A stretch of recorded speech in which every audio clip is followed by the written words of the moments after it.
Hello everyone, welcome back to Build with Timmy. Today's topic is something that I used to struggle with, and even till now I have to have mechanisms in place that I used to check myself so that I am not even doing it again. And that is the delicate balance between being a kind person and being a successful business owner. Let me start by saying this. You can be very kind, you can be human, you can be empathic, you can be spiritual, but as a business owner, if you are not very wise and you find a proper balance, it can cost you your entire business. You might have to shut down the entire business. I struggled with this and I have learned so much from it. When I first started starting it, I was very soft. In fact, I think I was too soft. There were times I will not know how I can bill somebody if the person gives me any offer. I will just take it without considering, is this thing profitable to me or not? Even when I had independent contractors working with me, sometimes they will not do what they were supposed to do. Instead of me to enforce the rules I had put in place, I'll be so relaxed and even be trying to work harder to cover up for them. There were times I would give clients discounts they did not ask for. There were times I was charging clients money that was less than the cost of providing that service for them, just because I was trying to be that kind lawyer, that lawyer that was not very money conscious, that just wants to provide value and help business owners. The problem with all of that is, at first it works. Later, you will realize that your business will never grow. The worst part of all of this is that more than half of the time, the people that you are going above and beyond for, they will never really appreciate all the things they are doing. And that's because as human beings, if people ask and they keep getting from you, they will just get used to asking and they will keep asking. And you're the one that is supposed to put the boundary that no, this is what I cannot do and this is what I can do. So it's very important that you are able to find a balance between it, or else you're going to lose your business and so many other things. You'll feel resentful towards them, you'll be tired, you'll just be upset, and at the end of the day, you have nothing to show for it. I remember one day, I think it was in 2022 or 2023, I was just in my room thinking about my business, how I'm putting in so much work into this thing and it wasn't growing the way I wanted it to. Nothing was happening, and I started thinking about how, yes, I was working so hard, but I didn't have any money in my bank account to show for it. My life was not changing, nothing was happening, and I started crying. I was so sad and everything. In fairness, looking back now, it's not as if I regret it, like regret being kind, because I learned a lot of lessons in that period. And one thing about my life is, anything that happens to me is either a blessing or a lesson, and those lessons are part of things I'm going to be sharing with you guys now. So it's not a waste, but I'm like, I wish I had done better, because now where I would have been now will be totally different if I had known that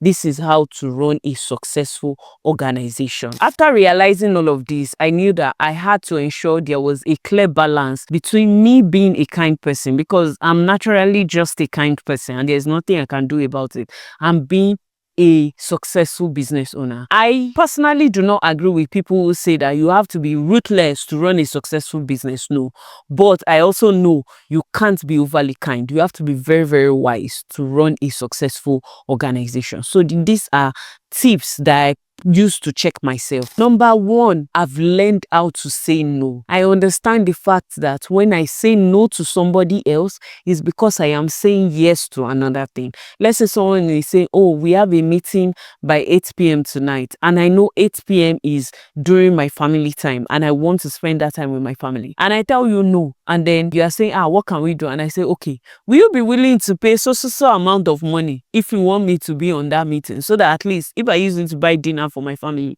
they'll know, oh, this is the benefit of we not having you present. And you say, no, you cannot. Then the answer is no.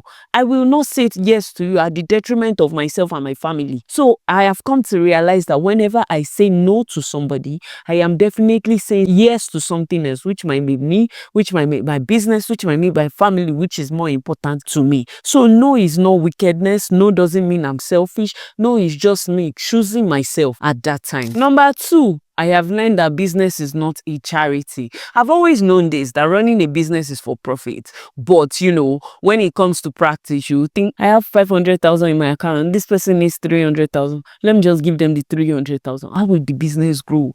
Some of that 300,000 saved, there is operating cost inside. It is not just profit that is there. So how will the business grow if someone keeps giving out money like that? Business is not charity. And the only way someone can successfully run proper charities is when you have that money. If I was running Star Tennis Foundation, it would be different. Yes, I would do legal services for free. But this is a for-profit business, and that means it must make profit. You can still help people, but you have to ask yourself, can I afford to help this person right now? If I help this person, will it be detrimental to me? Is it sustainable for me to help this person? Am I helping this person because I can really help this person, or I am just helping them because I cannot say no, or because it feels good to help them? You have to answer those questions before you give anything, whether it's your time, whether it's your services, or whether it's your money to anybody. Number 3, kindness is not tolerance to mediocrity. You can be nice, you can be the nicest boss and still have proper structure in your organization.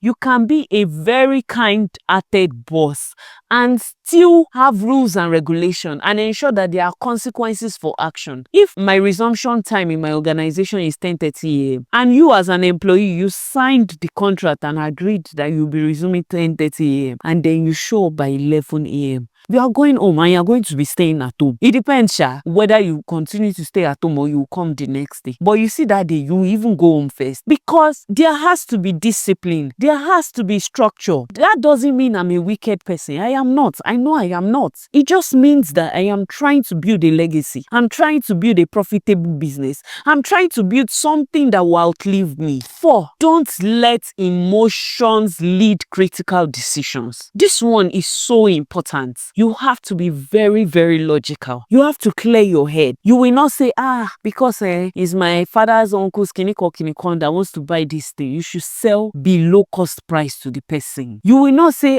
because this person wants to buy 20 at once. You should sell below cost price to the person. You have to bring out your calculator and check it. Is this profitable for me? You are running a for profit. You cannot say, I will hire this person because they don't have a job and I need to help them.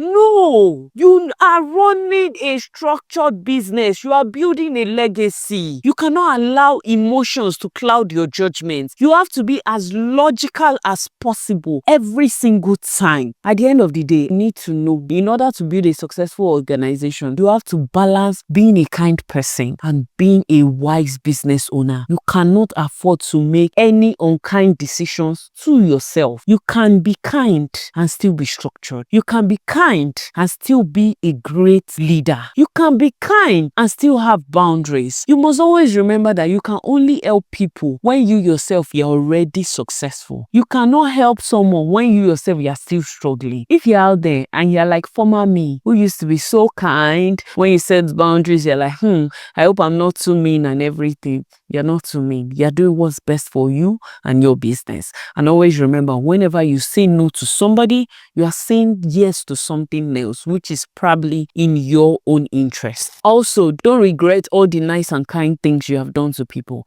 One of the things I believe is the world is round. What goes around comes around. Even if you don't get that kindness back from that person you did it to, it will surely come around to you. And it's a good thing that you have learned now and you're trying to be a better leader going forward. And with that, we have come to the end of this episode of Build with Temi. Thank you guys so much for watching. I really appreciate you guys coming week after week to come out here what I have to say. I hope you guys are really learning. Share this video with as many kind people as you know, because a lot of people are suffering because they're trying to be kind, they're trying to be morally upright while balancing it with putting their interest forward. Please let me know in the comment section, at what point were you kind to someone that you eventually regretted it, or you wish you didn't go that far, and all of those things. And if it is something that you do not think you want to share in the comment section, all you need to do is send an email to me at buildwithtemi@gmail.com. Also remember that one of the ways you can set proper boundaries is by having proper policies and contracts in your organization. And if you need help with that, all you need to do right now, either you send me an email at buildwithtemi@gmail.com or you send a message to Star Attorneys. All our details are in the description box. Thank you so much for watching this video. Till I come your way again next week, I remain Temitope Odeyinka.